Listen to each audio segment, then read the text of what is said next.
if you decide that you'd really love to have, a horse from scratch, like start off with a foal or a weanling, and this is your dream, you want to like have one that nobody else has messed up, and you're not in a position to keep the horse at your own house, therefore you're relying on a facility to help you.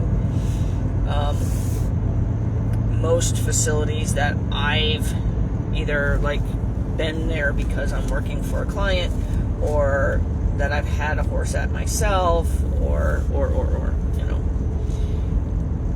they usually have somebody that is just assigned a task, which would be move the horse from point A to point B, feed the horse, clean the horse's stall, that kind of thing. Their tasks generally do not include managing things that come up. And they also could be less horse savvy than you would be hoping for when having your baby managed during some of their trials. So, an example. Oopie last night happily, put his head in the halter for me. That's something that he's learned how to do.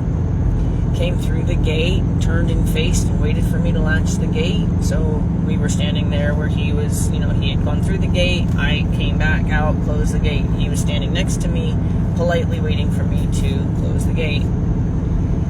He got kind of his first lesson in what I call a turn signal, which I go like this towards where their mouth meets where the crease of their mouth meets their face, and I go like this. And that's to tell them to redirect their nose, because I'm trying to turn them, to the direction that I'm turn signaling. So depending on which side the horse is on. So if the horse is on my right, I'm telling them we're going to turn right. He doesn't really know that, okay? So last night, I took him out of the gate, and then I turn signaled him as I wanted to walk in the direction that we were now turning away from the gate and heading to the barn. So I turn signaled him with the intention of moving at the same time. My other two babies, I have 4 babies on the property. The other 2 babies are mine, and that I'm talking about. And they went tearing down the fence line to the far end of their pasture. And not uncommon, not something Oopie's not seen. It's something that he's familiar with. But for whatever reason, it's the combination of me trying to turn signal him, where he's up, head up to avoid the stimulation, but responded appropriately, and then they started running, and what he decided he was going to do was try to turn his head sideways and go for my hip. So he went to try to bite me. And that, of course, got a verbal correction and a redirect again. And he responded appropriately to it. However, then he wanted to come back. He didn't come back to bite this time. He came back to say, all right, biting didn't work, but how about if I throw my shoulder into you? So we had a little conversation that was not a desirable conversation on the way in.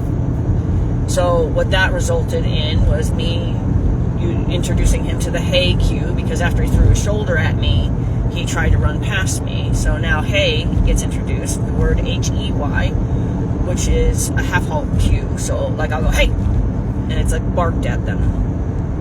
And that is to tell him to half-halt. It tells him to pump the brakes. Just tap the brakes so that I can, as I stay moving at the gait that I'm moving at the pace that I'm moving at, I will catch up to you, but you've half-halted to fall back for me. So we got that, and then because he was still acting strong, he got his nose, as he went past me, he got his nose bent back to his shoulder, and then he learned a physical hind yield that was more a demand than a requested cue.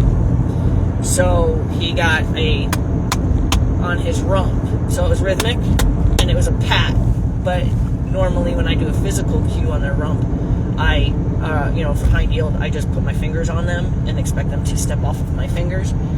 This was a rhythmic. It would be what I would do if they didn't respond to a head cue or a rhythmic energy cue. This is how I would turn up that support in increments. So like if I was doing it where it was just a rhythmic pressure hind cue, I'd give him a head cue. If he didn't respond, I'd make energy out, not touching him. And if he didn't respond, then I would finally touch him, and it would be a pat, and it would be a steady pat until they step off of that pressure. It never turns into a slap. It never turns into a hit. It turns into just a pat, like just annoying. Like I always imagine like kids in the backseat of the car, on a long trip where they're just annoying each other. It's kind of that. It's the idea of just annoying him till he finally yields away. Well, last night because of his behavior, I skipped the head cue, the energy around him cue, and went straight to the patting him cue, so that he understood the urgency of my request to yield his hind end away and let's start again. So I don't hold grudges when they act like that, but I don't let any of that escape. I don't let any of that get by me. I don't ever just go, oh, well, what a jerk he was tonight coming in. Like, I can recount that, yes, he tried to do something that could make you say he was being ill-behaved on the way in, but I don't dismiss it as just something that happened. It's something that we address right now. We explain to him that this is unacceptable right now, and we move on. And hopefully we don't have to revisit. You can't teach any animal, really, something after the fact. Like, I can't later on be like, that thing you did, at 6 o'clock yesterday night? Like that, we're going to work on that now, and you're still in trouble for it. Like, you have to hit it in the moment, and you have to hit it with an educational mindset, not a, hey, I'm going to beat you up for this. No, I need to educate him. I need him to understand, no, this is not how we do this. Trying to bite me because you got revved up by the other two horses that went tearing down the fence is not something that we're going to try to revisit. We're going to learn today that we don't do that. We're going to learn today that we don't run past me and slam your shoulder into me. We're going to learn today that when you do that, you're going to be hind yielded and turned and faced to me, and we're going to back up a couple steps, and then we're going to wait. And when you blink slowly, in a form of confirmation to me that you understood this was a punishment, then we're going to turn again, and we're going to move on. We're going to try again. I unfortunately feel like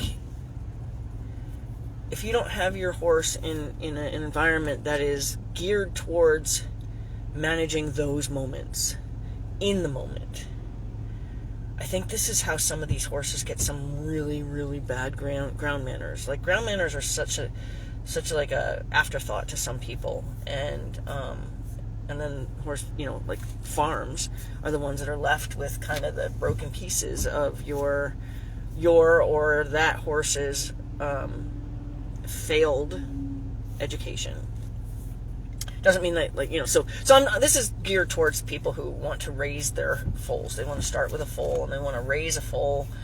There's so many formative things that we have to do. And there's so many things that we have to be right on top of. We have to,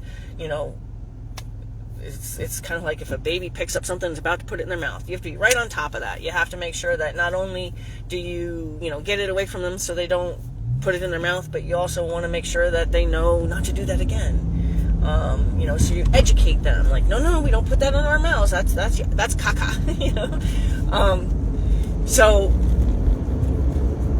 I really strongly say, like, if you really thought that you wanted to raise a baby and you board horses, and you're like, you don't keep them in your own yard, and you're a boarder, please, please, please spend some time with the staff that you might be expecting to manage your horse, and either work it out with the barn that you can pay these guys a little extra or something so that they can, and make sure that they're qualified, of course, but so that these things get managed in the moment, and they get managed with an educational mindset, not a abusive, corrective mindset, because I reward my horses when I correct them, because if they respond correctly to the correction, I want them to know they did a good job. Like, yes, that was how you were supposed to respond to that correction.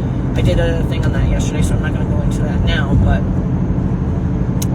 I strongly promote finding a farm that is looking to raise your baby for you, not just collect your board money while your horse just grows up, trying things, getting away with things, and, you know, and it's not getting away with things, trying things and not having those misguided efforts redirected, right?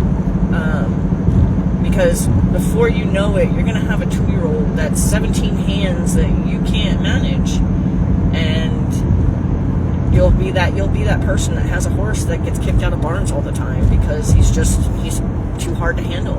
And I know a lot of horses that have been, you know, asked to leave even training facilities because they can't manage the lack of education the horse came with. So because of the size of the horse or something. So please, please, please, please, please educate yourself on the facility that you're going to have your babies raised in, and make sure that you're comfortable knowing how they're going to manage these kinds of things. I'm not at all somebody who would ever want to see somebody hit a baby horse, even for what seems like aggressive behavior. Absolutely not. Like, he didn't deserve to be hit. He deserved to be educated. He deserved to be explained to him that this is not what we're going to do. But by no means did he deserve to be physically abused to teach him that. He needed me to stop and say, this is not how we do this. And when I got him to say, okay, then I'm sorry, what do you want me to do? And then we try again. Right? Then we start walking again, and we hope that we get to where we're going without further need for class. So anyway, really important to know that just because you want to raise a foal, if you're not in a position to use your own skills because you don't have the horse at home, make sure that the farm that you bring your baby horse to has the skills to raise your baby, because you're not the one that's going to manage all of those experiences. The owner of this horse doesn't even live in this state, but let's just say she was local. She wouldn't have been there last night in the turn-in process.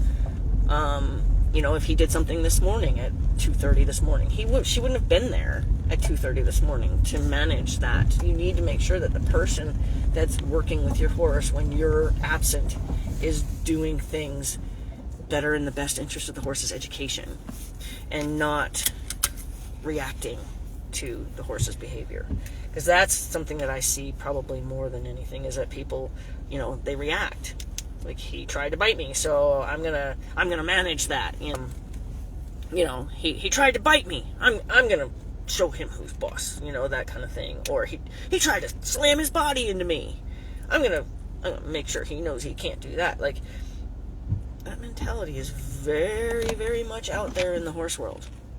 So there's no, you know, watch. Like, you know, I'm sure if you've decided to get yourself a baby and you have another horse at a boarding facility, you have opportunities to kind of sit and do your due diligence. Watch how they handle things. Watch how they handle a horse that's being disrespectful. Watch how they handle a horse that tries to run to the end of the line and not want to wait for the person that's leading them in. Watch how they handle a horse that pushes them around and, you know, possibly slams them into a wall. I mean, they do it.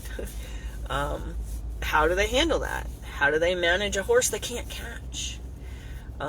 This is very brief because I have to go, but I actually witnessed 2 guys attempting to bring horses in at a facility, and they couldn't catch one of the horses, one of the ponies. And so they gave, like, they chased it, they threw things at it. They gave up, brought the other horses that they did have hold of in. They came back. Now, it started off with 2. They came back with a 3rd guy. And they triple guy cornered the horse. And then they took turns kicking the horse in the gut. One beat the crap out of it and then handed it to the other one, and it was his turn to beat the crap out of it, and then they handed it to the other one, and it was his turn to beat the crap out of it.